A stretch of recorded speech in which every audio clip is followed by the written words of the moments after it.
ආයුබෝවන් සුබ සන්ධ්‍යාවක්. සියලු සමීක්ෂණ වාර්තා නැවත නැවතත් තහවුරු කරන ලංකාවේ අංක 1 ප්‍රවෘත්ති ප්‍රකාශය. පැත්තගියත් ඇත්ත කියන හිරු ප්‍රවෘත්ති සමගින් මම මහේෂ් සේනාරත්න. මම තෙලිලි නදීෂා රණසිංහ. ප්‍රථමයෙන් අවධානය ප්‍රධාන ප්‍රවෘත්ති සිරස්තල වෙත.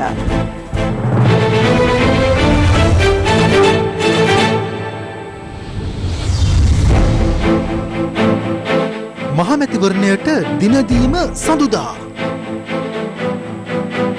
පාස්කු ඉරිදා දෙමටගොඩ පිපිරුණු හැටේ. මුල් ආයතන කඩාවැටීමේ වගකීම මහ බැංකුව බහරගත යුතුයි අගමැති කියයි. නැගෙනහිර උරුමය රකින්න බලකාය ගැසට් කෙරේ. අර්ජුන් මහේන්ද්‍රන් සිංගප්පූරුවේදී නම වෙනස් කරලා.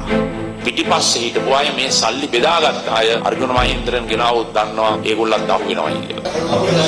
ඒකෙදි මම හිතන්නේ දන්නෝ දනි. වර්ගවාදයට එරෙහි ඇමරිකානු විරෝධතා උත්සන්න වේ.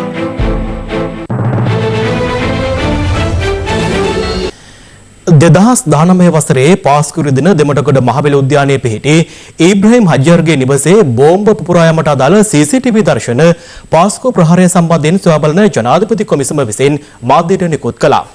කොමිසම හමුවේ අනාවරණ වූයේ ශැංග්‍රීලා බෝම්බකරුවෙකු ඉල්හාම් අහමඩ් එදින අලුයම 1ට පමණ නිවසට ගොස් සිය බිරිඳ හා දරුවන් වැළඳගෙන හඬා වැටී ඇති බවයි. පාස්කු ප්‍රහාරය සම්බන්ධයෙන් සොයා බැලීමට පත් කළ ජනාධිපති විමර්ශන කොමිසන් සභාව හමුවේ ඊයේ ප්‍රථමයෙන් සාක්ෂි දුන්නේ ශැංග්‍රීලා හෝටලයට එක් මරාගෙන මැරෙන බෝම්බ ප්‍රහාරයක් එල්ල කළ ඉල්හාම් අහමඩ්ගේ බිරිඳගේ සහෝදරයයි. ෆාතිමා ජිෆ්රි නම් තම සහෝදරිය කුඩා කාලයේ සිටම සාමාන්‍ය යුවතියක් ලෙස හැදී වැඩුණු බව සාක්ෂිකරු කොමිසම හමුවේ ප්‍රකාශ කළා.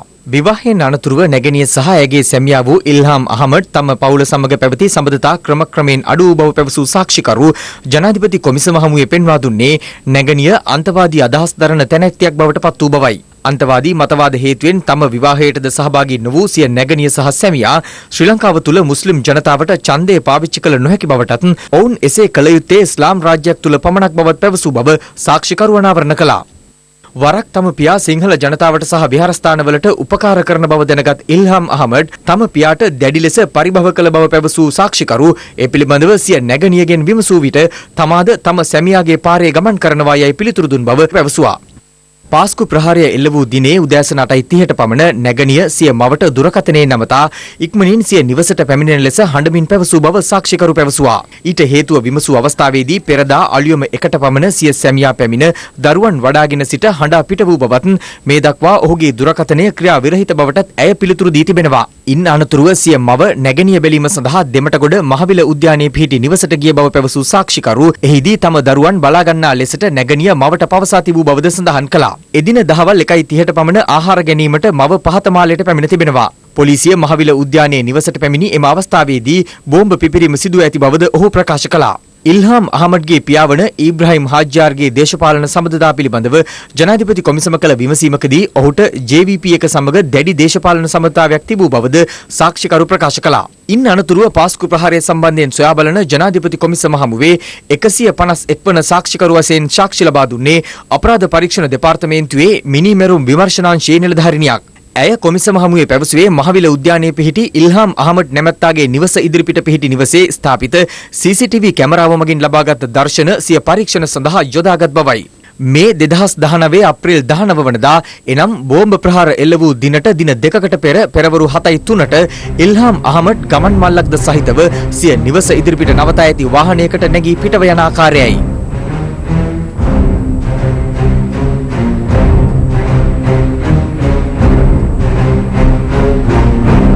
මේ එදිනම පෙරවරු 10:59ට ඉල්හාම් ත්‍රිරෝද රථයකින් සිය නිවසට පැමිණි ආකාරයයි.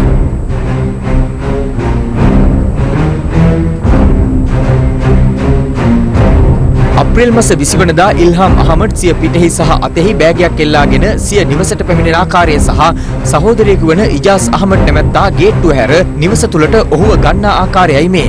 අප්‍රේල් 21 වනදා එනම් බෝම්බ පුපුරා ගිය දිනේ අලුයම 1:24ට රතු පැහැති ටී-ෂර්ට් එකක් සහ කැප් තොප්පියක් පැළඳ ඉල්හාම් අහමඩ් නිවසින් පිටව ගොස් ඇත්තේ මෙලෙසින්. ඒ අවස්ථාවේදී ඔහුගේ බිරිඳ ෆාතිමා ජිෆ්රිද නිවසේ ගේට්ටුව අසලට පැමිණෙනවා. දිවයිනේ කතෝලික පල්ලි හා හෝටල් ඇතුළු ස්ථාන 6කදී පුපුරා ගිය බෝම්බ ප්‍රහාර මාලාවකින් පුද්ගලයන් 260කට අධික පිරිසක් ජීවිතක්ෂයට පත් වුණේ එදින උදෑසනයි.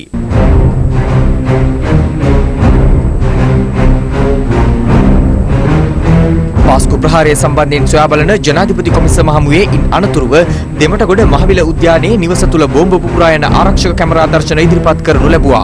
එහිදී පස්වරු 2:30ට සිවිල් ඇඳුමින් සැරසුණු කොළඹ අපරාධ විමර්ශන කොට්ටාසයේ නිලධාරීන් සහ ඉන් අනතුරුව අපරාධ පරීක්ෂණ දෙපාර්තමේන්තුවේ නිලධාරීන් අදාළ නිවසට පැමිණෙන ආකාරය සටහන්ව තිබුණේ මෙලෙසයි.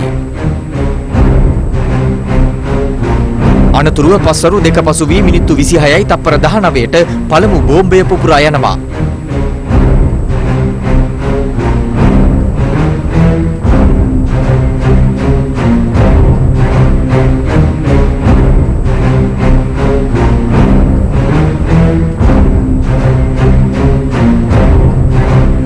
පිපිරීමෙන් අනතුරුව නිවසියන් ඉන් බැහැරට යන නමුත් නිවෙස් හිමිකරු වන ඊබ්‍රහීම් හාජ්‍යාර්ව පොලිස් නිලධාරීන් විසින් නැවතත් නිවස තුළට රැගෙන යන්නේ එහි විදුලිය විසන්ධි කිරීමේ අරමුණින්.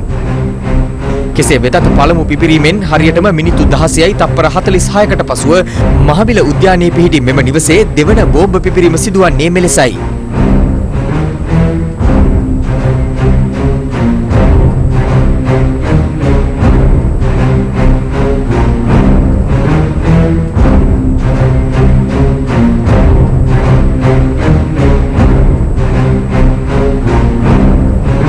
මේ අතර දෙමටගොඩ මහවිල උද්‍යානයේ නිවස පරීක්ෂා කිරීමට ගිය කොළඹ අපරාධ කොට්ටාසයේ නිලධාරී කණ්ඩායමේ සමාජිකයෙකු වූ පොලිස් සැරයෙන් වසන්ත සිසිර කුමාර මහතා පාස්කු ප්‍රහාරය සම්බන්ධයෙන් සොයා බලන ජනාධිපති කොමිසම හමුවේ අද සාක්ෂි ලබා දුන්නා. එහිදී සාක්ෂිකරු පැවසුවේ උප පොලිස් පරීක්ෂක රෝහණ බණ්ඩාර ඇතුළු පිරිස නිවස තුළට පිවිසෙන අවස්ථාවේදී තවත් පිරිමින් දෙදෙනෙකු එහි සිටි බවයි.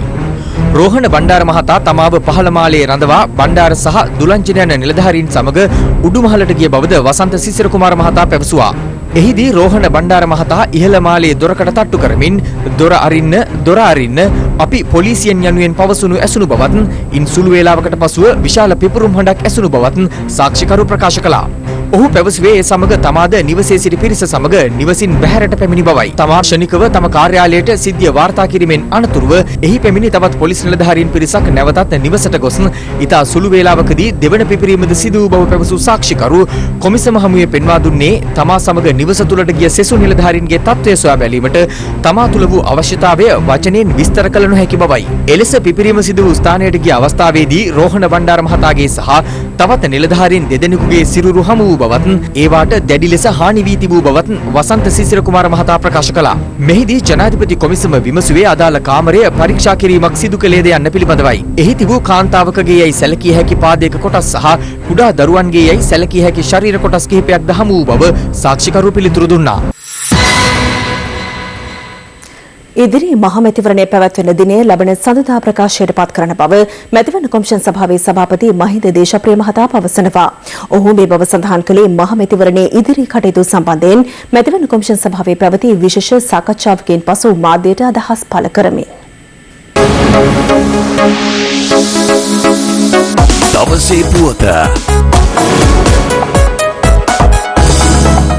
පාර්ලිමේන්තුව විසිර හැරීම සහ ජූනි 20 වනදා මැතිවරණය පැවැත්වීමට දින නියම කිරීමට එරෙහිව ගොනු කර තිබූ පෙත්සම් විභාගයට නොගෙනම ප්‍රතික්ෂේප කිරීමට අගවිනිසුරුවරයා ප්‍රමුඛ පංචපුද්ගල ශ්‍රේෂ්ඨාධිකරණ විනිසුරු මණ්ඩල ඊයේ ඒකමතිකව තීන්දුව කළා. ඒ දින 10ක දෙපාර්ශවයේ කරුණු දැක්වීමෙන් අනතුරුවයි. අද මැතිවරණ කොමිෂන් සභාව රැස්ුනේ මෙම තීන්දුවෙන් අනතුරුව ඉදිරි කටයුතු සම්බන්ධව සාකච්ඡා කිරීමේ අරමුණින්. ඉදිරි මහ මැතිවරණයේ පැවැත්වීම සඳහා අවශ්‍ය සෞඛ්‍ය නිර්දේශ මාලාව පිළිබඳවද මෙහිදී අදහස් පළ කෙරුණා. මැතිවරණය පැවැත්වීමේ දිනය සහ ඒට අදාළ ව්‍යවස්ථාවක දැන්නේ නිකුත් කිරීමේ කටයුතු ලබන සතියේ සඳුදා පැවැත්වෙන කොමිෂන් රබා රැස්වීමේදී තීරණය කරා. සෞඛ්‍ය නිර්දේශවල තියෙන මූලික කරුණු තුනයි. මීටර එක දුර, නිරතුරුව මත්සේදීම සහ මුවාවරණය කළඳ සිටීම. ඒක හරහා අපේ ඡන්ද විමසීමේ තියෙන සියලුම කටයුතු වලට එකින් එක ඔවුන් මේ කරුණු කියලා තියෙනවා. මේ වගේ රූප සටහන් වලින් ඒවා පැහැදිලි කරලා තියෙනවා. අපි ඉල්ලා සිටිනවා දේශපාලන පක්ෂ වලින් තා අපේක්ෂකයන්ගෙන් මහා යෝධ දැවැන්ත මහා රැලි සංදර්ශන තියන්න එපා. අපේක්ෂකයන් විසින් රැස්වීම් වලට ජනතාව ප්‍රවාහනය කරන්න එපා. ඒ කරුණු අනුගමනය කරන්න කියන එක තමයි මේ පොත් පිංචේ සම්පූර්ණයෙන්ම තියෙන්නේ. 2021 දෙසැම්බර් වල වුණත් මේ තත්ත්වයම පවතින බව තමයි වෛද්‍ය විශේෂඥයෝ කියන්නේ. ඒක නිසා මේ පාර්ලිමේන්තු මැතිවරණය නෙවෙයි අතුරුදහන් වෙලා අප හොයාගන්න නියමිත පළාත් සභා ඡන්ද විසීම තියෙනකොට මේ තත්ත්වෙම තියෙයි. ඒක නිසා අපි මේකත් එක්ක ජීවත් වෙන්න ඕනේ. මේකත් එක්ක ඡන්දේ තියන්න පුරුදු වෙන්න ඕනේ. හැබැයි ඡන්දේ තියනවා කියලා ගාලා කඩාගත්ත පිරිසක් වගේ කඩාගෙන එන්නේ නැතුව පිළිවෙලට යහපත් සෞඛ්‍ය පුරුදු වලින් වැඩ කරමු. මැතිවරණ කමිෂන් සභාවට කිසිම අවශ්‍යතාවයක් නැහැ ඡන්ද විසීම කල් දාන්න. මැතිවරණ කමිෂන් සභාව ක්‍රියා කරන්නේ වසංගතය සමාජගත වීම කමිෂන් සභාවේ ඡන්ද විසීමෙන් කෙරුණ බවට කිසිදු ආකාරයක ඉඩක් නොලැබෙන පරිදි. අපේ තේමාව COVID-19ට පරාජය ජනතාවට ප්‍රජාතන්ත්‍රවාදය. මැතිවරණ ක්‍රියාවලිය දිගටම පවත්වා ගැනීම සඳහා අවශ්‍ය කරන සෞඛ්‍ය මාර්ගෝපදේශන එම මාලාව මැතිවරණ කොමිසමේ සභාපතිතුමා ඇතුළු ඒ අයට බාරගනු ලැබුවා. මේ අනුව මැතිවරණ කොමිසම විසින් මේ මැතිවරණ පැවැත්වීම සඳහා කටයුතු යොදනවා ඇති.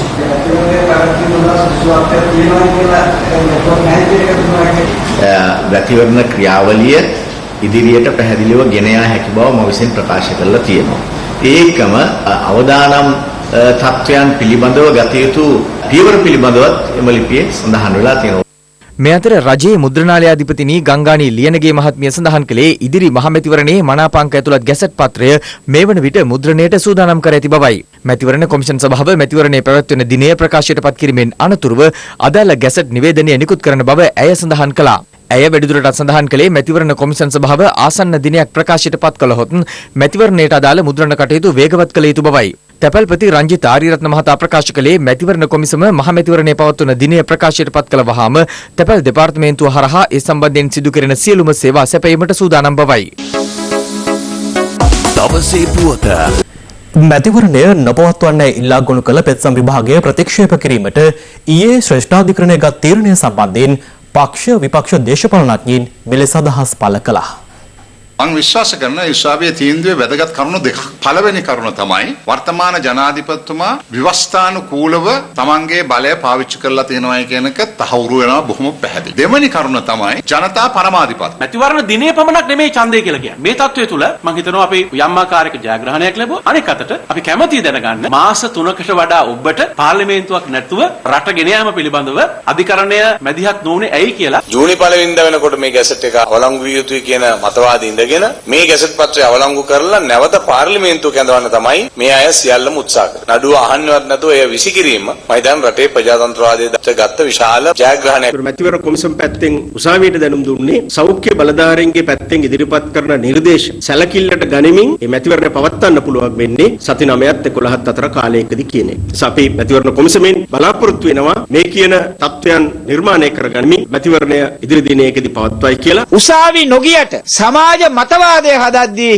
එක්සත් ජාතික පක්ෂයයි 103 කල්ලියයි හැමෝම මේ පෙත්සම් වලට පක්ෂව තමන්ගේ මතය ප්‍රකාශයට පත් කළා. දැන් හූල්ලගේ ගේම් පරාජයට පත් වෙලා තියෙන්නේ. ඒ නිසා දැන් නීතිමය වශයෙන් කිසිදු බාධාවක් නැහැ. දැන් සති 12ක් 11ක් අදින්න කිසිම තර්කානුකූල හේතුවක් නැහැ. ආවෙනනොත් රටේ ඇදිරි නීති. අපි ඒක තමයි කිව්වේ ජූනි 20 වෙනිදා මේ රටේ මැතිවරණයක් තියන ප්‍රජාතන්ත්‍රවාදී ස්වාධීන වාතාවරණයක් නැහැ කියලා. එහෙනම් අපි අධිකරණයට ගිය කාරණේ එතන ඉෂ්ට වෙලා. එහෙනම් මේකෙන් අපි ජයග්‍රහණය කළා. ජනතාවගේ ප්‍රජාතන්ත්‍රවාදී අයිතිය තහවුරු කරන්න මේ අවස්ථාවේදී අධිකරණය මැදිහත් වෙලා තියෙනවා. අපි දැක්කා මැතිවරණ කොමිසම බොහෝ වෙලාවට උත්සාහ කර එක්සත් ජාතික පක්ෂයේ අවශ්‍යතාවය ඉෂ්ට කරන්න. අපි අද අධිකරණ තීන්දුවත් එක්ක එක්සත් ජාතික පක්ෂයටත් මැතිවරණ කොමසාරිස්වරයාට මැතිවරණේ කල් දැමීම වලට තිබිච්ච අවසාන තුරුම්බුවත් නැති වෙලා ගියා. ඒ නිසා මේ රටේ පුරවැසියෝ විදිහට මේ රටේ ජනතාවට ඡන්දය පාවිච්චි කිරීමේ අයිතිය ඌ පරම අයිතිය තහවුරු කර ලබා දීම ගැන අධිකරණයට අපේ ගෞරවය පුද කරන්න ඕනි. සෞඛ්‍ය ඇමතිතුමිය තමයි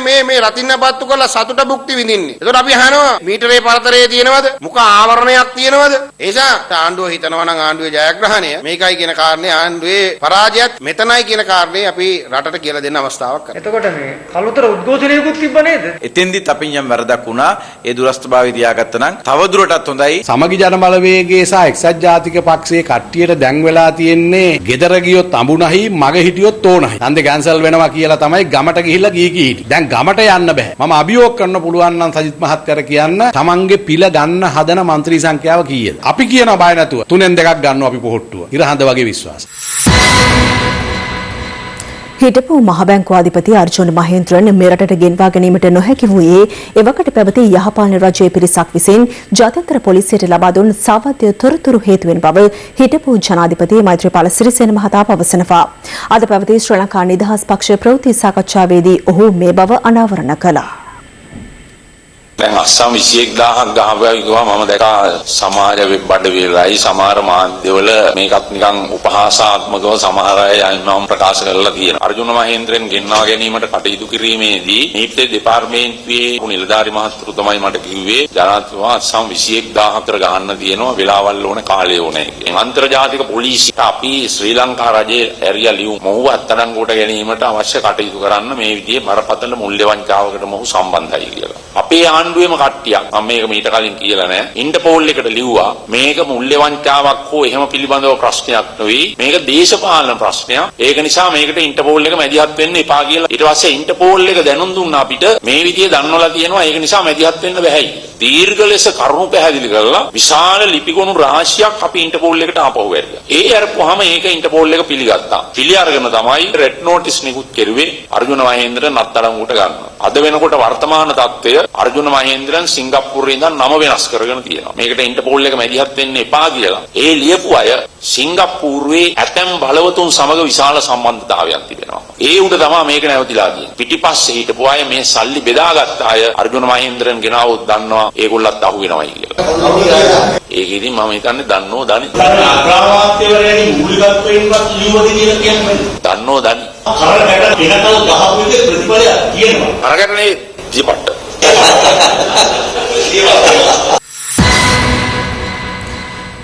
යහපාලන ආණ්ඩුවේ අමාත්‍යවරුන් පිරිසකගේ ඕමනාව මත අර්ජුන රණතුංග හිටපු මන්ත්‍රීවරයා ඇවන්ගාට් ආයතනයේ අතුරුමැති කන්දමින් පැහැර ගැනීමේ උත්සාහයක නිරත වූ බවට නිශංක සේනාධිපති මහතා අද අනාවරණ කළා. ඒ දේශපාලන පළිගැනීම් වලට ලක්වන් පිළිබඳ සොයාබලන ජනාධිපති කොමිසම හමුවේ සාක්ෂි ලබා දෙමින් 2015-2019 අතර කාලය තුල දේශපාලන පළිගැනීම් වලට ලක්වන් පිළිබඳ සොයා බලන ජනාධිපති කොමිසම හමුවේ ඇවන්ගාඩ් මෙරිටයිම් සර්විසස් ආයතනයේ සභාපති නිශ්ශංක සේනාධිපති මහතා අද සාක්ෂි ලබා දුන්නේ තෙවන දිනටයි. යහපාලන රජයේ වුවමනාව මත හිටපු අමාත්‍යවරුන් වන පාටලී චම්පික රණවක රාජිත සේනාරත්න මෙන්ම අර්ජුන රණතුංග යන අයගේ දේශපාලන වුවමනාව මත ඇවන්ගාඩ් මෙරිටයිම් සර්විසස් ආයතනය අත්නෝමතික අයුරින් පවරාගත් බවයි කොමිසම හමුවේ සාක්ෂි ලබා දෙමින් අද ඔහු අනාවරණ කළේ. මම දැක්ක අර්ජුන රණතුංග අමාත්‍යවරයා පවසලා තියෙනවා රත්න ලංකාදර රුපියල් මිලියන 1000කුත් නාවික හමුදාව රුපියල් මිලියන 600කුත් දියුතිය කියා. ඔහු සංගව කාර්යය තමයි ඊට ප්‍රථම අපි නාවික හමුදාවෙන් ඉල්ලලා තියෙන අලාභය රුපියල් මිලියන 2800ක්. දෙවෙනි දේ තමයි මෙම ව්‍යාපාරයේ අර්ජුන රණතුංග මහතා ඔහුගේ ලේකම්වරේ කරා පැහැර ගැනීම සඳහා කටයුතු කළ ආකාරයත් මම ඔප්පු කරලා පෙන්නන්න. මම අභියෝග කරනවා හිටපු ක්‍රිකට් කැප්ටන්ට කොන්ද පණ තියනවා නම් ඕනෑම විද්‍යුත් මාලිගකට එන්න කියලා විනාඩි 5කින් මම මේ දෙන අභියෝගය ඉවර කරලා දානවා. ඊට අමතරව මිනිසුන් අන්දීමේ කලාවේ පිකාසෝ පච්ච රණවකුණොත් චම්පික පාටලි රණවක තහෙන්චයින් දවා මුදල් කප්පන් ඉල්ලාගෙන සැලසුණු ආකාරයේ මම කට උත්තරස ඊළඟ දවසේ Tamanට මේක දාලා පෙන්නන. මේ දේශපාලනේ පාදඩ ව්‍යාපාරික දුණු මේ JVP නඩය අනුර කුමාර ඇතුළු 7 දෙනාට වෙන්න මම තනියෙන් විනාඩි 10කදී මේකේ නීත්‍යානුකූල බව පෙන්නලා ඔවුන් කරපු සියලුම දේවල් බොරු දේවල් කියලා මම මේ රටට ඔප්පු කරලා පෙන්නන්න. තුට්ටු දෙකේ පාර දේශපාලඥ මේ රටෙන් තොගා දැමීමට මේ රටේ මහ ජනතාව පෙළගැසිය යුතුයි. රට තුළ ආර්ථික අවපාතයක් උද්ගතව ඇති බව එක්සත් ජාතික පක්ෂ නායක රනිල් වික්‍රමසිංහ මහතා පවසනවා. එක්සත් ජාතික පක්ෂය නියෝජනය කරන මහනුවර දිස්ත්‍රික් අපේක්ෂකයන් සමග පැවති සාකච්ඡාවකට එක් වෙමින් ඔහු සඳහන් කළේ රජය ඒ සම්බන්ධයෙන් ජනතාවට කරුණු පැහැදිලි කළ යුතු බවයි. එළඹෙන මහමැතිවරණයේ සඳහා එක්සත් ජාතික පක්ෂයෙන් මහනුවර දිස්ත්‍රික්කයට තරඟ වදින අපේක්ෂකයන් සහ රනිල් වික්‍රමසිංහ මහතා අතර හමුවක් අද කොළඹදී පැවැත්වුණා. මේ ඡන්දේ අනික් ඡන්දවලට වඩා වෙනස්. මොකද මේ කාලෙදී අපේ රටේ ජනතාවට ජීවත් වෙන්න අමාරුයි. ඊට අමතරව බඩු මිල වැඩි වෙනවා. බඩු මිල වැඩි වෙන්න හේතුව වන්නේ අනික් රටවල් වල COVID-19 නිසා බඩු මිල ටිකක් අඩු වුණා. ඇයි එදා තරම් ඉල්ලීම තිබුණේ නැහැ. ලෝකෙ ඉල්ලීම අඩු වෙලා බඩු මිල වැඩි වුණේ එකම රට ලංකාව බවට පත් වෙලා තියෙනවා. පොරොන්දුන දීමනා රජයට දෙන්න බැරි වුණා මාසයකට පස්සේ. මොකද ආර්ථික තත්ත්වය නිසා. මැතිවරණ කොමිසම ඒක තහනම් කරේ නැහැ. මැතිවරණ කොමිසම කිව්වේ දේශපාලනේ නැතුව මේවා බෙදන්න කියලා. ඒත් ආණ්ඩුවට මුදල් තිබුණේ නැහැ. ඒ වගේම තමයි පුද්ගලික ආයතන වලට ඒ බලාපොරොත්තු මුදල් ලැබිලා නැහැ. ණය ගන්නට හරි අමාරුයි. අද අපිට පෙනෙන්නේ සාමාන්‍යයකට වඩා විශාල කඩාවැටීමක් ලංකාවේ ආර්ථිකයේ තියෙනවා. අපි ආණ්ඩුවට කියන්නේ මේ ගැන කරුණු හෙලි කරන්න. මෙහෙම කරුණු හංගගෙන ඉන්නවා නම් අන්තිම අන්තිමට සිදු වෙන්නේ රටේ ජනතාව COVID-19 යටත් නොවුනත් සාගින්නට යට වෙලා ජීවිතේ නැති වෙයි. එම අවස්ථාවට එක්සත් ජාතික පක්ෂ උපනායක රවි කරුණානායක මහතාද සහභාගී වූ අතර සාකච්ඡාවේ අනතුරුව ඔහු මාධ්‍ය වෙත මෙලෙස අදහස් පළ කළා. ඊයේ උසාවි තීරණය එක්ක මොකද ඊළඟට වෙන්නේ? අප උසාවියට පක්ෂයක් වශයෙන් ගියේ නැත්තේ ඔය සම්බන්ධයෙන්. මොකද අපිට ඒක තිබ්බ එක එතරම් සීරියස් එකක් ලෙස අපි සැලකුවේ නැහැ. අපිට පෙන්වනවා ඊට වැඩිය බැරෑරුම් දේවල් තියෙනවා. ඒ නිසා අප ඡන්ද කල් දාන්න කියන මතෙන් ගියේ නැහැ. සමගි ජන බලවේගයේ ඊයේ මැතිවරණ මොන බලවේගයද? සමගි ජන බලවේගය අයිමක උත්තරම් කරනවා. සමගි ජන බලවේගය. උන්ගේ නඩුව විභාගයට නොගැනීම උන් ජයග්‍රහණය කරා කියලා ඔබතුමා මේක කොහොමද දකින්නේ? දැන් මොකද උසාවි ගියේ ඒගොල්ලෝ? සමාවෙන්න සමගි ජන බලවේගය ගැන ඔබතුමා දන්නේ නැද්ද එහෙම පක්ෂයක්? කියන්නේ පක්ෂ ගණනාවක් ඇති. නමුත් අපි ප්‍රබල පක්ෂ ලෙස සලකන කටයුතු කරන පක්ෂ ගණනාවක් තියෙනවා. ඔබතුමාලගේ පක්ෂයේ උපනායකයා තමයි මේ පක්ෂ නායකයා වෙලා තියෙන්නේ. ඒ කියන්නේ ඔබතුමාලගේ පක්ෂයේ උපනායකයා දක්ෂ නැහැ කියලාද ඔබතුමා ඔය කියන්නේ? ඡන්ද තිබ්බනේ ප්‍රතිඵල ලැබුණානේ. දැන් කොහෙද ඉන්නේ? ඒකෙන් පේනවනේ. හිටපු ජනාධිපතිවරයා කියනවා අස්තන් 21000ක් ඇගිලි ගෙවනකම් අස්තන් කරන්න. වර්ධන මහින්දව ගෙන්නවා. එයාට දැනුවේ දෙක තේරෙන්නේ. අවුරුදු 5ක් හිටියේ මොකද්ද ඒ කරන්නේ? දැනුවේ යාගේ 21000 ගැන කිව්වේ. ඒ කතා කරේ. ඇයි ඒව ගැන ක්‍රියාත්මක කරේ නැත්තේ? ඉතින් ඒ වගේ අවුරුදු 5ක් ගියා නම් තේරෙනව නේද මොනවද උනේ කියලා. අපි මේ සීලාචාරකම නිසා තමයි එහෙම මේව කරන්නේ. එයා කරපු දේවල් ගැන අපර නිකරුණේ චෝදනා කරලා. COVID-19 වෛරසයට සමාන රෝග ලක්ෂණ මතුවීම හේතුවෙන් 60 දිඹුල ප්‍රදේශයේ මාධ්‍යවේදියෙකු ඇතුළු 30 දෙනෙකු දින 14ක් ස්වන් නිරෝධායනයට යොමු කර තිබෙනවා. කෙසේ වෙතත් වසංගත රෝග විද්‍යා ඒකකයේ අධ්‍යක්ෂ විශේෂඥ වෛද්‍ය සුදත් සමරවීර මහතා සඳහන් කළේ ඔවුන්ට COVID ආසාදිත බවට මෙතෙක් තහවුරු වී නොමැති බවයි. මේ අතර වෛරසය ආසාදිතව සුවය ලැබූ රෝගීන් සංඛ්‍යාව 836ක් දක්වා ඉහළ ගියේ අද දිනය තුළ රෝගීන් 13 දෙනෙකු සුවය ලබා පිට යාමත් සමගයි.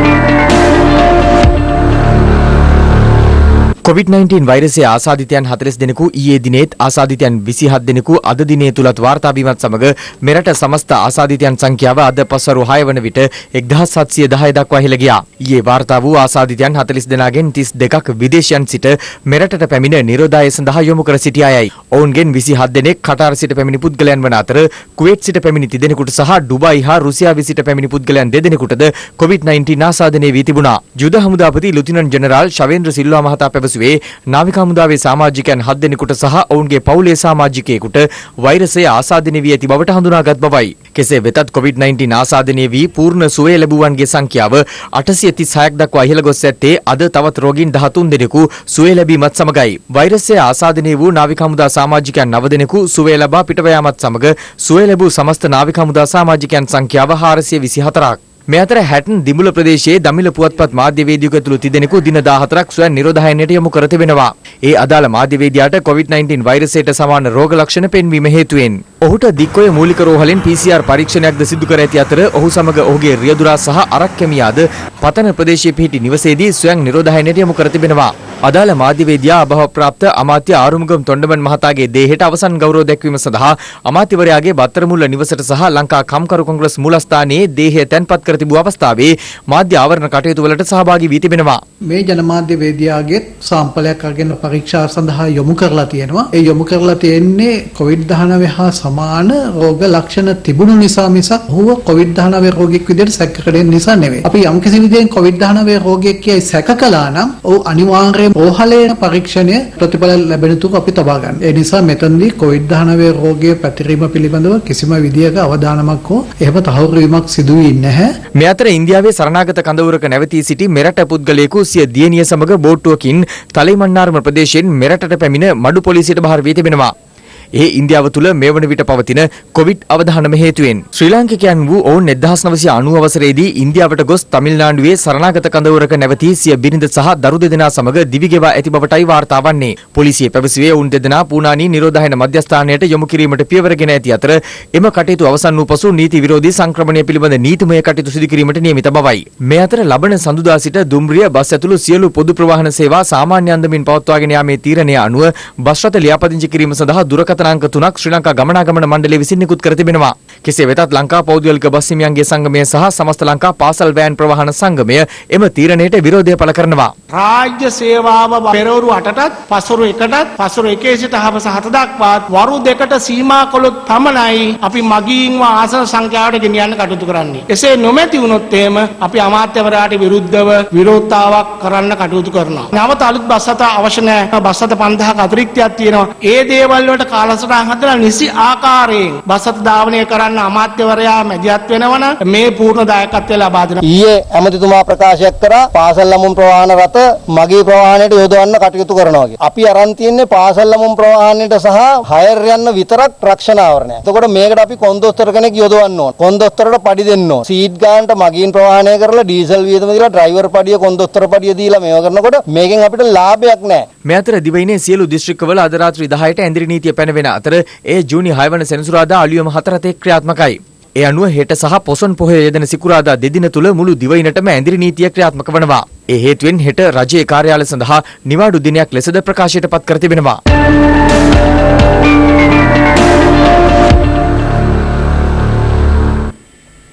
මේ අතර කොවිඩ් ආසාදිත තවත් 7 දෙනෙකු වාර්තා වීමත් සමග මෙරටින් වාර්තා වන සමස්ත කොවිඩ් ආසාදිතයින් සංඛ්‍යාව 1717ක් දක්වා ඉහළ ගොස් තිබෙනවා. එම ආසාදිතයින් 7 දෙනාම නාවික හමුදා සමාජිකයින් ලෙස හඳුනාගෙන තිබෙනවා. මොරටුව සොයිසාපුර ආපන ශාලාවකට වෙඩි තැබූ කප්පම් සිද්ධියේ තවත් සැකකරුවෙකු අද අත්අඩංගුවටගෙන තිබෙනවා. අදාළ කප්පම් සිද්ධිය සම්බන්ධයෙන් මීට පෙරද සැකකරුවන් 5 දෙනෙකු අත්අඩංගුවට ගත් අතර ඔවුන්ගෙන් 2 දෙනෙකු සන්තකේ හෙරොයින් මද්‍රව්‍යද තිබී හමු වුණා. ආරක්ෂාවට යොදවා සිටි පොලිස් නිලධාරීන් දෙදෙනෙකු බලා සිටියේදී මොරටුව සොයිසාපුර ප්‍රදේශයේ පිහිටි ආපන ශාලාවකට වෙඩි ප්‍රහාරයක් එල්ලවන්නේ පසුගිය 29 වෙනිදායි. අදාළ ආපන ශාලාවට පසුගිය 19 වෙනිදා කප්පම් ඉල්ලා පැමිණි පිරිසක් පහර දීමක්ද සිදු කර තිබුණා. මෙම සිද්ධියෙන් පිළිබඳ අප පසුගිය 30 වෙනිදා හිරු ප්‍රවෘත්ති ඔස්සේ විකාශය කර අතර එහිදී අප පෙන්වා දුන්නේ හෝටල හිමිකරුගෙන් කප්පම් ඉල්ලා තර්ජනය කළ පුද්ගලයා හා ක්‍රිකට් ක්‍රීඩක ධනංජය සිල්වාගේ පියාවන හිටපු නාගරික මන්ත්‍රී රංජන් සිල්වා 2018 වසරේදී ඝාතනය කිරීම අතර සම්බන්ධයක් පවතින බවයි. ගත පො දින කිහිපයේදී පොලිස් විශේෂකාර බලකාය හා පොලිසිය මෙම සිද්ධීන් සම්බන්ධයෙන් සැකකරුවන් කිහිප දෙනෙකු අත්අඩංගුවට ගත්තා. පොලිස් විශේෂකාර බලකාය විසින් අදාළ කප්පම් සිද්ධිය සම්බන්ධයෙන් අද රත්මලාන මහින්ද පාරේදී එක් සැකකරුවෙකු අත්අඩංගුවට ගත් අතර ඔහු 34 හැවිරිදි චාමික ජයසූරිය නම් පුද්ගලයෙක්. සැකකරු දැනට විදේශගතව සිටින පාතාල සමාජිකයන් වන කුඩු අංජු සහ ධර්මසිරි යන අයගේ අතරමැදියෙකු ලෙස පෙනී සිටි පුද්ගලයෙක් බවට තොරතුරු අනාවරණය වුණා. මේ අතර ගල්කිස්ස පොලිසිය ඊයේ පස්වරුවේ තවත් සැකකරුවන් 2 දෙනෙකු අත්අඩංගුවට ගත්තා. අඟුලාන හා රත්මලාන ප්‍රදේශවලදී එම සැකකරුවන් අත්අඩංගුවට ගත් අතර ඔවුන් සන්තකයේ තිබී හෙරොයින් ග්‍රෑම් 2යි මිලිග්‍රෑම් 225ක්ද පොලිස් බාරයට ගෙන තිබෙනවා. වැඩ කර ඉන්නකොට දෙන්නෙක් ආව මොකක්ද ඇහුවා පාරක් ගැන. පස්සේ ආ ඒ විස්තරේ කියනකොට එකපාරට වෑන් එක ආව දාගත්ත ගියා. මේ අතර තම ස්වාමියාට කිසියම් පුද්ගලයෙකු පැමිණ තර්ජනය කර මොරටුව ආපන ශාලාවේ හිමිකරුට දුරකථන ඇමතුමක් ගන්නා ලෙස මීට ඉහතදී පැවසූ බව අත්අඩංගුවටගත් පුද්ගලයෙකුගේ බිරිඳ ප්‍රකාශ කළා. බයිකින් කවුද ඇවිල්ලා ඉඳගෙන මෙතන වැඩ කරන ගමන් කිව්වා එන්න කියලා. උඹට ෆෝන් එකක් කියලා දුන්නා. ලක්ෂ 5ක් අරන් දෙන්න එක පයිඩි කියන්නේ කිව්වා. ෆෝන් එක දුන්නා. ධර්මසිරිට කවුරුන් දෙනෙක් කතා කරන කියලා. ඊපස්සේ ඒක නම් ගත්තා. ඉතින් කියපම් මගේ යාළුවනේ ඉන්නේ කියලා. මේකේ කියපම් කියලා එන්න. ඉතින් මාතේ තමයි සර් පයිඩි දුන්නේ. ගල්කිස්ස පොලිසිය මගින් අත්අඩංගුවටගත් සැකකරුවන් සම්බන්ධයෙන් ජ්‍යෙෂ්ඨ නියෝජ්‍ය පොලිස්පති දේශබන්දු තෙන්නකෝන් මහතා අදහස් පළ කළා. අපරාධ සඳහා භාවිතා කරපු ගිනි අවිය ළඟ තබාගෙන සිටි පුද්ගලයෙක් සහ එය ප්‍රවාහනය කරපු පුද්ගලයෙක් තමයි ඊයේ ඉදිරිපත් කළා තියෙන්නේ. ඔවුන්ගෙන් අනාවරණය වූ කරුණු අනුව මේ සිද්ධිය සම්බන්ධ තවත් සැකකරුවන් ගණනාවක්ගේ විස්තර මේ විදිහට ඉදිරියට වෙලා තිනවා. තාම ඉක්මනින් එම සැකකරුවන් සියලු දෙනාම අත්අඩංගුවට අරගෙන මේ අපරාධය සම්පූර්ණයෙන්ම විසඳීම පොලිසිය ක්‍රියා කරනවා. පොලිස් විශේෂකාර බලකායද ඊයේ පස්වරුවේ තවත් සැකකරුවෙකු රත්මලාන ශ්‍රී ඥානේන්ද්‍ර මාවතේදී අත්අඩංගුවට ගත්තේ සොයිසාපුර වෙඩිතැබීම සම්බන්ධයෙන්. ඩිලාන් කුමාර සිබේරා නැමැති එම සැකකරු අවස්ථා 3කදී ආපන ශාලාවේ හිමිකරුගෙන් කප්පම් ඉල්ලූ පුද්ගලයෙකු බවටයි සැක කරන්නේ. පසුගිය පළමු වනදාද පොලිස් විශේෂකාර බලකාය අකුරැස ප්‍රදේශයේදී තවත් සැකකරුවෙකු අත්අඩංගුවට ගත්තා. ශාල රොෂාන් ඉන්දික නම් එම සැකකරු වෙඩිතැබීමේ සිද්ධියට අනුබල දුන් අයෙකු බව වාර්තා වුණේ. ඔහු ඩුබායිහි රැඳී සිටින කුඩු අංජු නැමැති පාතාල නායකයාගේ සමීපතමෙකු වන අතර හිටපු නාගරික මන්ත්‍රී රංජන් ද සිල්වා ඝාතනයේ සිද්ධියේද සැකකරුවෙක්. ආපනශාලාවට පහර දී අලාභාන කිරීම සම්බන්ධයෙන් තවත් සැකකරුවෙකු වන කොණ්ඩ ජනිත් නැමැත්තා පසුගිය 30 වෙනිදා අත්අඩංගුවට ගත්තේ පානදුර එළවිලි ප්‍රදේශයේදී. මේ අතර පසුගිය 30 වෙනිදා වැලිගම මිරිස්ස ප්‍රදේශයේදී සන්ෂයින් සුද්දා නැමැත්තාට විඩතබීමේ සිද්ධියට අදාළ ප්‍රධාන සැකකරු වන අතුරුගිරියේ ජෙරම් නැමැති පාතාල සමාජිකයා හෙරොයින් ග්‍රෑම් 34යි මිලිග්‍රෑම් 200ක් සමග වැලිගම මෝදර මන්සන්දියේදී අත්අඩංගුවට ගෙන තිබෙනවා. ඒ පොලිස් විශේෂ කර බලකායේ අපරාධ මර්දන ඒකක නිලධාරීන් විසින් අත්අඩංගුවට ගත් සැකකරු රක්ෂිත බන්ධනාගාරගතව සිට මීට දින කිහිපයකට ඉහතදී අප නියම පුද්ගලයෙක්. ඔහු රක්ෂිත බන්ධනාගාර ගත කර ඇත්තේ ඔරුවල් ප්‍රදේශයේදී පොඩි සුදා නම් පුද්ගලයා ඝාතනය කිරීමේ සිද්ධිය සම්බන්ධයෙන්. අතුරුගිරිය ජෙරම් අංගොඩ ලොක්කා අනුකරණය කරමින් පාතාල ක්‍රියාකාරකම් රැසක් සිදු කර ඇති බවට අනාවරණය කරගෙන ඇති අතර පසුගිය 30 වෙනිදා ඔහු වෙඩිතබා ඝාතනය කිරීමට උත්සාහ කළ සන්ෂයින් සුද්දා නැමැත්තා මාකඳුරේ මදුෂ්ගේ සමීපතමයෙකු බවත් අනාවරණ වුණා.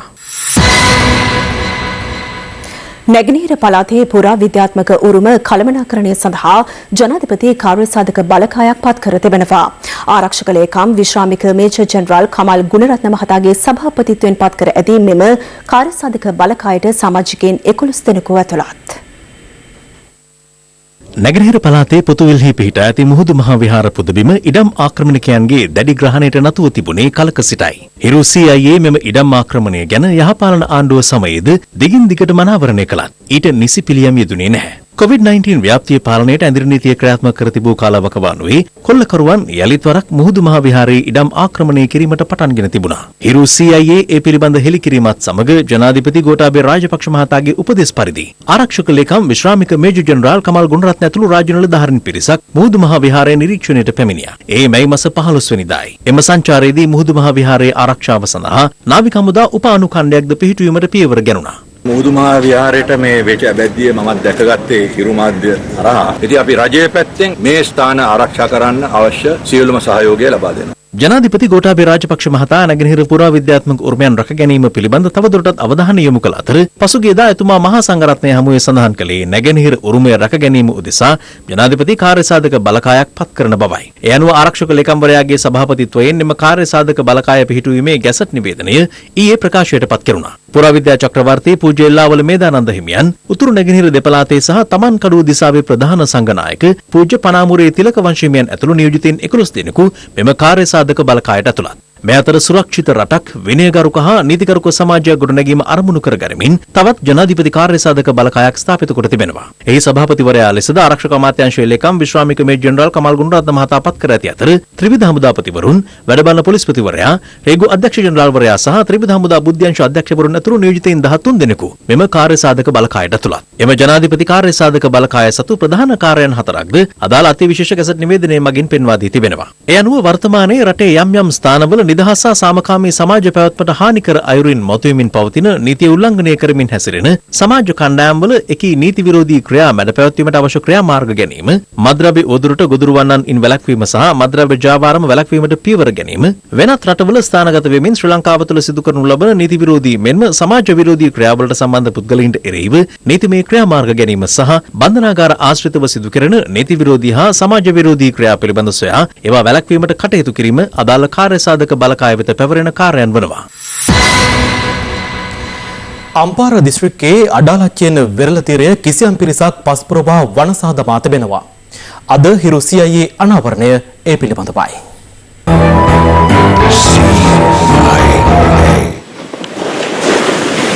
නැගෙනහිර පළාතට අයත් අම්පාර දිස්ත්‍රික්කයේ අඩාලච්චේන සුන්දර වෙරළ කලාපයයි මේ. පසුගිය දින කිහිපයේ කිසියම් පිරිසක් මෙම සුන්දර වෙරළ තීරය පස්දමා පුරවමින් මාර්ග ඉදිකරන බවට හිරු CIA වෙත තොරතුරු අනාවරණ වුණා. ඒ අනුව අඩ්ඩාලච්චේන වෙරළ තීරයට ගිය හිරු CIA කණ්ඩායමට දැකගත හැකි වුණේ බැකෝ යන්ත්‍ර භාවිත කරමින් වෙරළ කලාපය සුණු විසුණු කර ඇති බවයි.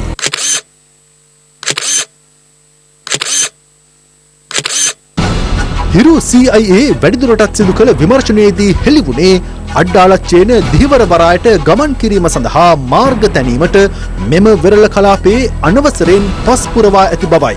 එම ක්‍රියාවලිය සඳහා වෙරළ සංරක්ෂණ දෙපාර්තමේන්තුවෙන් කිසිදු අවසරයක් ගෙන නොමැති බවද අප කළ විමර්ශනයේදී හෙළිවුණා. නීති විරෝධීව සුන්දර වෙරළ තීරය වනසමින් මෙම මාර්ග ඉදිකර ඇත්තේ දේශපාලන පක්ෂයක උවමනාව මතයි.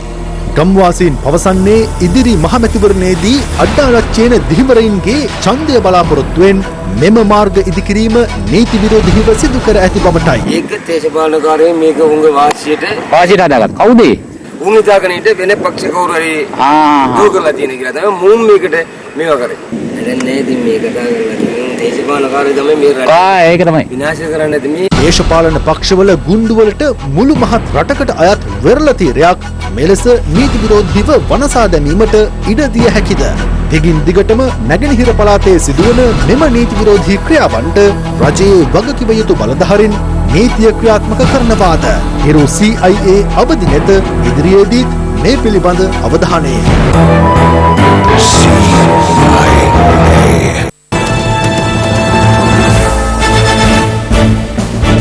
ශ්‍රී ලංකා මහ බැංකුව යටතේ පවතින මූල්‍ය ආයතන කඩාවැටීමේ වගකීම මහ බැංකුව බාරගත යුතු බව අග්‍රාමාත්‍ය මහින්ද රාජපක්ෂ මහතා පවසනවා. ඔහු මේ බව සඳහන් කළේ අද පස්වරුවේ අලියගහ මන්දිරයේ පැවති විශේෂ සාකච්ඡාවකදී.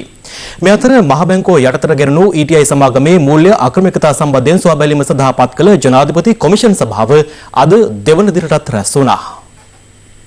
ශ්‍රී ලංකා මහ බැංකුව විසින් නියාමනය කරන ලද මූල්‍ය සමාගමක් වන ETI සමාගමේ සිදු වූ බව කියන අක්‍රමිකතා සහ අයථා ක්‍රියාකාරකම් සම්බන්ධයෙන් සොයා බැලීමට පත් කළ ජනාධිපති පරීක්ෂණ කොමිසම හමුවේ අදත් සාක්ෂි ලබා දුන්නේ සමාගම් රෙජිස්ට්‍රාර් ජෙනරාල් නිහාල් රංජිත් සිරිවර්ධන මහතායි. ETI සමූහ ව්‍යාපාරයේ සතුව තිබූ ආයතනවල අයිතිය සහ අධ්‍යක්ෂවරු වෙනස් වීම සම්බන්ධයෙන් සමාගම් රෙජිස්ට්‍රාර් ජෙනරාල්වරයා එහිදී කරුණු ඉදිරිපත් කළා. ඔහු එහිදී සඳහන් කළේ ETI සමූහ ව්‍යාපාරයේ සතුව තිබූ ආයතන 12න් ආයතන 5ක කොටස් හිමිකාරීත්වය මේ වන විට සම්පූර්ණයෙන්ම වෙනත් අයවලුන් වෙත පවරා ඇති බවයි. ETI Films and Theatres, Swarna Mahal Jewellers Limited, Hotel Sapphire, ETI Finance Limited සහ EAP Broadcasting යන ආයතන එලෙස පවරා ඇති බව ඔහු පැවසුවා. ජනාධිපති පරීක්ෂණ කොමිසමෙහිදී අවධාරණය කළේ මෙරට වත්කමක් විදේශ නේවාසික අයෙකු වෙත පැවරීමේදී විශේෂයෙන්ම ජනමාධ්‍ය සම්බන්ධ පැවරීමක් නම් විශේෂ ගැසට් නිවේදනයකින් රෙගුලාසි පනවා ඇති බවයි.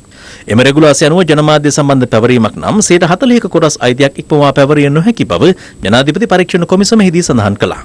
කොමිසම රැස් වූ අවස්ථාවේ ETI තැන්පත්කරුවන් පිරිසක් දෙම පරිශ්‍රයට පැමිණ සිටියා. ETI ආයතන සියල්ල අරගෙන අපි රජයෙන් ඉල්ලීමක් කරන්නේ මේ ETI ෆිනෑන්ස් සතු උපව්‍යාපාර ජාලය නැවත කෙසේ හෝ රජයට පත් කරගෙන මේ අහිංසක තැන්පත්කරුවන්ට සාධාරණ ඉෂ්ට කරන්න කියන ඉල්ලීම. ලක්ෂ ගණන් සල්ලි දාපු අසරණ අපේ තැන්පත්කරුවන් අද සහනාධාරය මත යැපෙන්න බවට පත් වෙලා තියෙනවා. මේ තත්ත්වය පත් කරේ ETI අධ්‍යක්ෂකවරු. අපි කියන්නේ මේ අය ලයිසන් හොරු. ඒ නිසා හැකි ඉක්මනින් මේ අය නීතියට කොටු කරලා අපිට සාධාරණයක් වෙන්න නම් අනිවාර්යෙන් මේ අය රිමාන්ඩ් ගත යුතුයි. මෙතර ශ්‍රී ලංකා මහ බැංකුවේ අනුමැතිය යටතේ පැවති ද ෆිනෑන්ස් මූල්‍ය ආයතනයේ කඩාවැටීම සම්බන්ධයෙන් අද පස්වරුවේ විශේෂ සාකච්ඡාවක් අග්‍රාමාත්‍යවරයාගේ ප්‍රධානත්වයෙන් පැවැත්වුණා.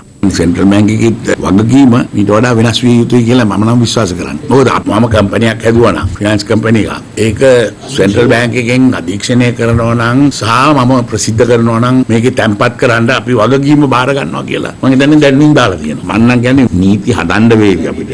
අනාගතයේදී මොකද්ද අපි කරන්න යන්නේ කියන එක. ඒකට මේවට ඉඩ දීලා තිබුණොත් මේක දිගින් දිගටම මුළු සමාජයටම ලොකු ප්‍රශ්නයක්. සෙන්ට්‍රල් බැංක් එකේ කෙරෙහි තියෙන විශ්වාසය අත්පළු වෙන්න පුළුවන්. ඇමරිකාවේ මිනිසෝටාහිදී කළු ජාතිකයෙකු පොලිස් නිලධාරියෙකු විසින් ඝාතනය කිරීමේ සිද්ධිය මුල් කරගනිමින් අද 8 වන දිනටත් විරෝධතා ක්‍රියාත්මකයි. ප්‍රාන්ත 25කට පමණ පනවා ඇති ඇදිරි නීතියද නොතකමින් යුක්තියිල්ලා සරන් වදින විරෝධතාකරුවන්ගේ අරගලයට මෙවර විට ඇතැම් පොලිස් නිලධාරීන්ගේ සහ සුදු ජාතිකයින්ගේද සහාය හිමිව තිබෙනවා. අමරිකාවේ මිනිසෝටාහිදී 45 හැවිරිදි ජෝර්ජ් ෆ්ලොයිඩ් පොලිස් නිලධාරියෙකු විසින් ඝාතනය කරනු ලැබුවේ පසුගිය 25 වනදායි. මෙම කළු ජාතිකයා නිරායුධව පොලිස් බහරයට පත්වන ආකාරය ආරක්ෂක කැමරාවල මෙලෙස සටහන්ව තිබූ අතර ජංගම දුරකථනයක සටහන් වූ දර්ශනයක දැක්වුණේ එක් නිලධාරියෙකු පාදයෙන් ෆ්ලොයිඩ්ගේ ගෙල සිර කරගෙන සිටින ආකාරයයි. මෙම සිද්ධියත් සමග යුක්තිය ඉල්ලා මිනිසෝටාවලින් නැරඹි විරෝධතා ඇමරිකාව පුරා හිස ඔසවනු ලැබුවා.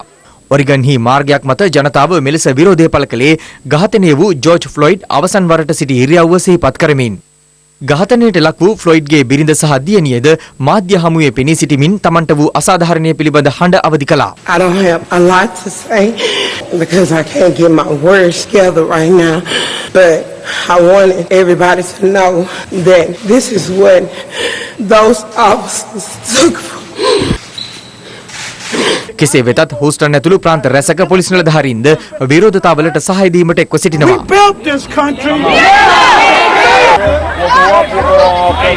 මේ අතර ඇමරිකානු ජනාධිපතිවරයා විරෝධතා මැඩ පැවැත්වීමට හමුදාව යෙදවීමට සූදානම් වීම සම්බන්ධව මාධ්‍යවේදියෙකු කැනඩා අග්‍රාමාත්‍යවරයාගේ මතය විමසූ අතර ඊට ඔහු මද වේලාවක් නිරුත්තරව සිට මෙලෙස ප්‍රතිචාර දැක්වුවා. I'd like to ask you what you think about that, and if you don't want to comment, what message do you think you're sending?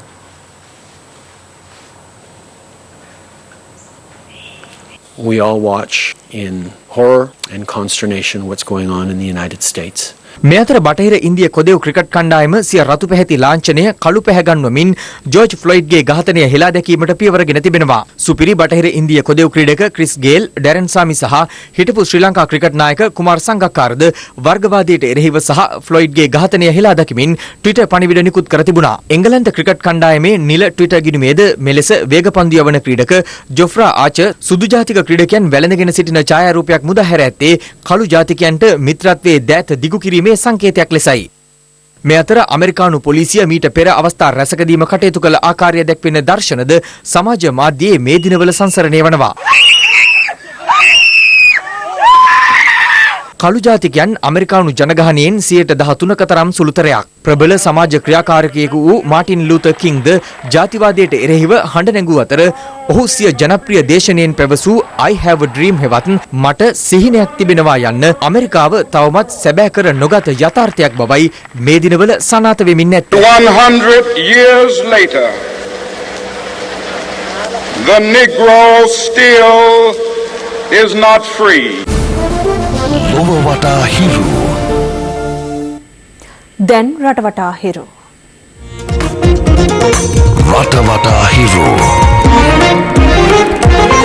හිටපු අමාත්‍ය පාටලී චම්පික රණවක සම්බන්ධ රිය අනුතරයේදී සාක්ෂි වසන් කිරීමේ චෝදනා එල්ල වී සිටින වැලිකඩ පොලිසියේ හිටපු ස්ථානාධිපති සහකාර පොලිස් අධිකාරී සුදත් අස්මණ්ඩල අපමත මුදා හැරීමට කොළඹ අතිරේක මහේස්ත්‍රාත්වරිය අද නියෝග කළා. කෙසේ වෙතත් මහේස්ත්‍රාත්වරිය සැකකරුට වැඩිදුරටත් නියෝග කළේ ලබන සඳුදා කොළඹ අපරාධ කොට්ටාසය හමුවේ පෙනී සිට ප්‍රකාශයක් ලබා දෙන ලෙසයි. නව බන්ධනාගාර කොමසාරිස් ජෙනරාල්වරයා ලෙස තුෂාර උපුල්දෙනිය මහතා පත් කර තිබෙනවා. තමන්ට දැනුණු අධික නිදිමත නිසා තම ලොරි රථය දක්ෂිණ අධිවේගී මාර්ගයේ ඉඩ ඇති ස්ථානයක නවතා සිටියදී පොලිසිය පැමිණ දඩකොලයක් ලබා දුන් බවට රියදුරෙකු චෝදනා කරන අතර එහිදී එම රියදුරා සහ පොලිස් නිලධාරියා අතර උණුසුම් තත්ත්වයක් ඇති වුණා. ගන්න හෙනවනම් මොකෝ එන්නේ නැත්තේ. බෑ ලොකු කාපෙන්නවා විතර අපිට. බයික් හැපෙන්න පුළුවන් නම් හැපියක්. මට අමාරු හින්දා තමයි මට ඇහුන්නේ මම නැතුව පොලිසියෙන් කතා කරන එක අහන් ඉඳලා ඉවරලා හදන කර හිටියා නෙවෙයි. රෙකෝඩ් කළා වුණා මං කුලක් කරපන්. බට මට කෙලවන්න බෑ. නෑ කෙලවන්න නෙවෙයි කතා කරන්නේ. බෑ ලොරිය විකුණන්නට කම්පැනි විකුණන්නට කරනවා මම. හරි මම මොකද්ද කරපු වැරද්ද ඔහම කරන්නේ? මොකද්ද කරපු වැරද්ද මේ හයිවේ එක නවත්තමු දීපු. නෑ පොලිසියෙන්ම කියලා තියෙනවා නිදිමතයි නම් අමාරු නෑ යන්න එපා කියලා ඉවරලා. කුරුණෑගල මාවතගම ප්‍රැන්සිස්කවත්ත ප්‍රදේශයේ වගාබිම් ආශ්‍රිතව දැකගත හැකි කහතිත් පළඟැටියන් අද වන විට කිලිනොච්චිය යාපනය සහ ගම්පහ දිස්ත්‍රික්කවලද ව්‍යාප්ත වී තිබෙනවා. කීට විද්‍යාඥයන් පෙන්වා දෙන්නේ මෙය වසංගත තත්ත්වයක් දක්වා වර්ධනය විය හැකි බවයි.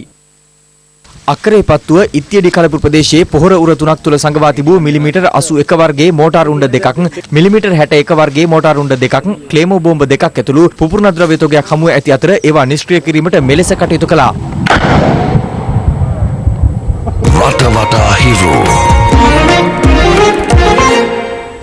මේ සූදානම සමුගෙන යන්නට පැත්ත නොගත් ඇත දැනගැනීමේ අයිතිය තවදුරටත් තහවුරු කර ගැනීමට ඔබගේ ජංගම දුරකථන ජාලය අනුව තිරදිස්වන පරිදි හිරු ප්‍රවෘත්ති SMS සේවාව සක්‍රිය කරගන්න. අපේ යලියමන්නේ අද රාත්‍රී 9:55ට.